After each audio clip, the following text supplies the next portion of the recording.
नाज़रीन, ज़रताज गुल साहिबा इस टाइम अंदरून शहर आ चुकी हैं।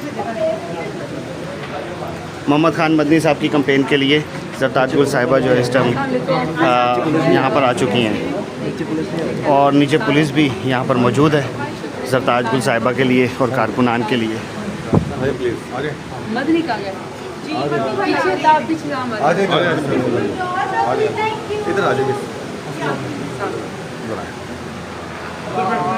ज़रताज गुल साहिबा के इस टाइम अंदरून शहर में आमद और ये आप देख सकते हैं।